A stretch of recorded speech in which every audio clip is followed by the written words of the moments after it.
Hard justice. For weeks. Well, first let's do Scrypts. For weeks. Okay. For weeks, we were like, okay, who is the Scrypts guy? Is it a faction? Is it a single person? Sometimes the voice sounds a little bit different. The vibe of those videos was very menacing. Very menacing. Yeah. It was like, hey, I'm gonna come and torch the PC if you don't sign me, and I'm gonna kidnap your cat if you don't give me a deal. That kind of stuff. Yeah. And then it's Reggie. Sorry, spoiler alert. It's Reggie wearing like just a bunch of. He looks like an ill-conceived paper mache project. All right. A mess. I mean, just a mess. Looks like they threw a bunch of like orange and black cardstock on him because it's like really loose and stiff looking outfit. Yeah, the fabric looks very rigid. Yeah. With this mask that just, how can anybody wrestle in this thing? Mm-hmm. Yeah. It's not what I was expecting. Like, Reggie's great. I really enjoyed what he did in the 24/7 division. I know it got a bit repetitive for a stretch, but he's super athletic. He's got tons of charisma. Yeah. And I don't know why. I mean, maybe the idea is just if we just try to find a new gimmick for Reggie, well, people are just going to say, well, that's Reggie. So maybe they thought there was some advantage in putting him in a mask. But then doing that kind of takes away some of his talents as a performer. Dude, I'll be honest with you. Like, so far under Triple H on main roster, they've done a really good job of, hey, I know this person. Like, they're acknowledging that Mia Yim is Mia Yim, and if they want to change her name to Michin, they were going to do that. Now it seems like it's back to Mia Yim, but there's an explanation, and that's all we've ever asked for is make it make sense. We all know it's Reggie. Mm-hmm. We all know Axiom is A-Kid. Mm-hmm. Why is it that the weird tropes from main roster that we all hated seem to be a thing in NXT? Like, I don't get it. Like I told you the other day, I think it's literally someone has an idea. All right, let's do it. See if it works.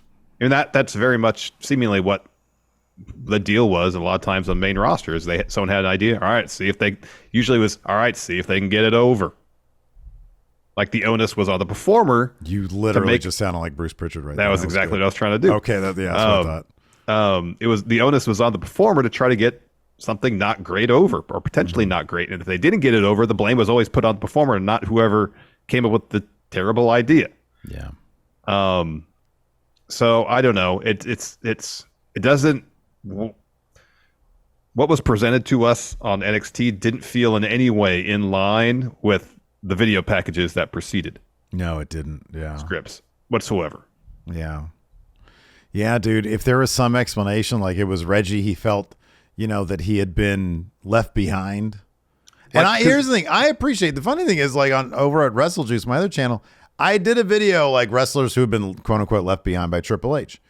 Within 3 weeks, that video was outdated because everybody I talked about, and this is a compliment, everybody I talked about has been used in some way, shape, or form. You've seen Lacey Evans a couple more times, Xia Li a couple more times. Reggie now has a place. Jinder was seen in a 2-minute match against Braun Strowman. So, like, they're trying to find roles for people that are already there, and I can appreciate that.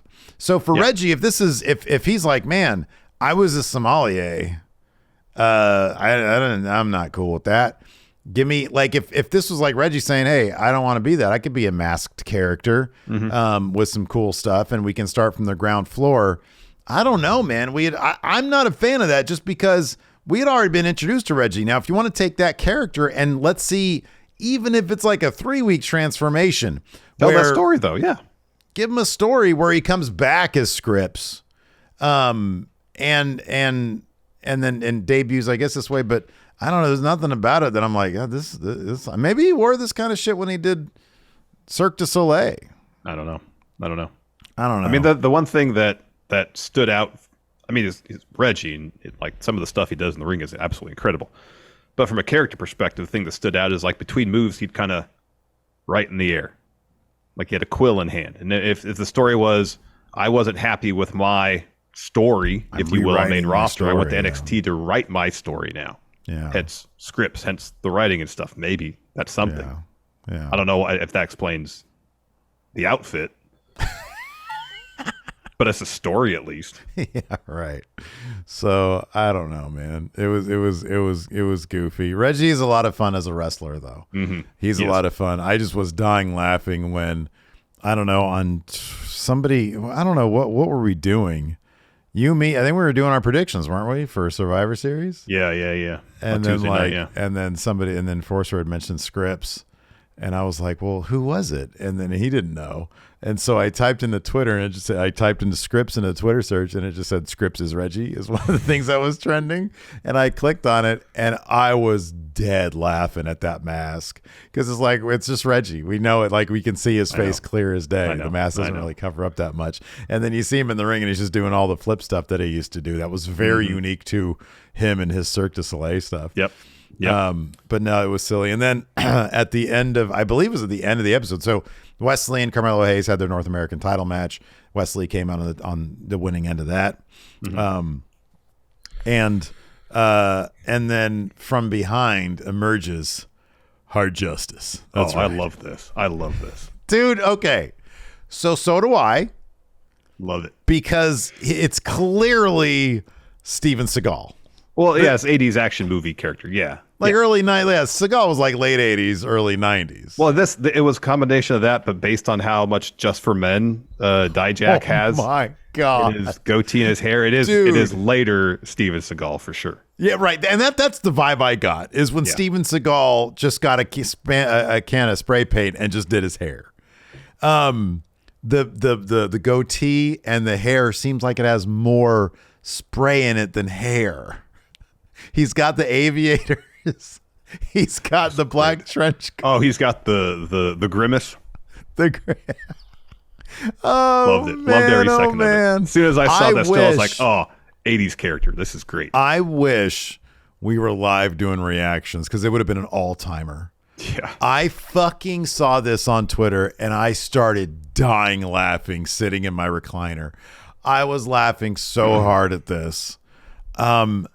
Dude, but okay, so here's the thing. We love it. How the fuck is this going to play? How is this getting him re-prepared for main roster? Dude, this is terrible. No, look at this. Imagine this. If they do some like really cool 80s movie inspired action bits with him, like for vignettes, that'd be awesome. No, it wouldn't be. Because This isn't wrestling in the 80s. This would have worked in the 80s. I mean, kind of, it was Big Boss Man. It was a bit different. He was a cop, not a movie character. Yeah. But I've seen a lot of people on Twitter saying, "Oh, he's like a cop," which I don't see. I don't see that. I see this as Steven Seagal. That's what I see. Well, I think because the name is Hard Justice, and I guess people assume it's a cop thing. I don't know. Hard Justice sounds like that should have been a Seagal movie. That sounds more like a vigilante than a cop. How is this not? Yeah, no, I agree. So it seems to be like part Steven Seagal, maybe a little bit of Cobra, the Stallone movie. Cobra, I could see that. Yeah, I could see Cobra. Because Stallone had the aviators. Hard Justice was a movie in '95. Yeah. Who was in it?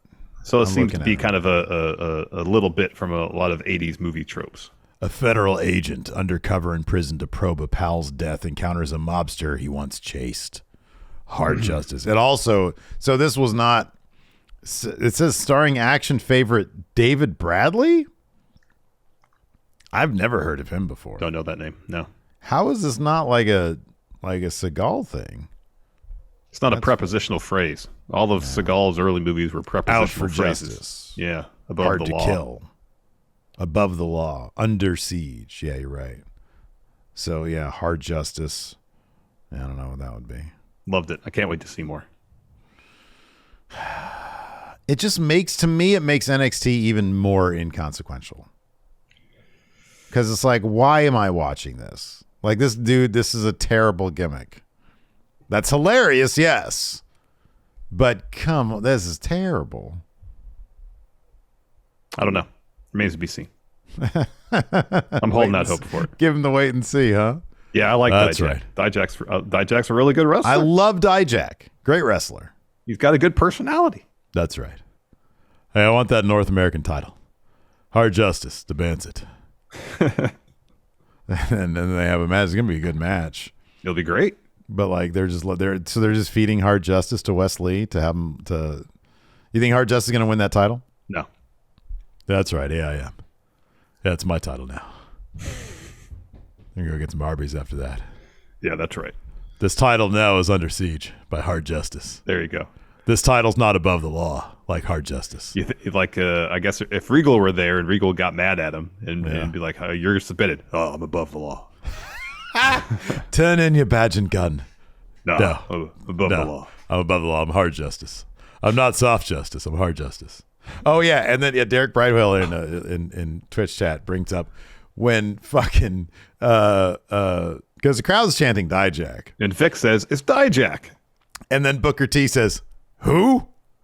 Not like, thoroughly actually confused. This sounded like Booker T shoot confused over Hard Justice. That's right. I mean, I guess, yeah, it does. Dude, I'm gonna look forward to Hard Justice segments. It's a reason to watch NXT now. It is a reason to watch NXT, but god damn it, they've killed this guy before he's on main roster. Oh, no way, man. I'm looking forward to more. Give me more. Hard Justice versus Braun Breaker is going to be amazing. Yeah, Hard Justice goes over. Hey, Hard Justice. Yeah. All three of those guys in a triple threat. Yeah, Hard Justice. Oh, Hard Justice. Hard Justice wins. All right, you want to answer some questions? How is Booker T not dying laughing? Head over to the brand new FriendoShop.com and get your latest Friendo merchandise. While you're there, use code FriendoFriday to get 20% off. And don't forget to pick up Don't Interrupt the Game t-shirt right now. FriendoShop.com.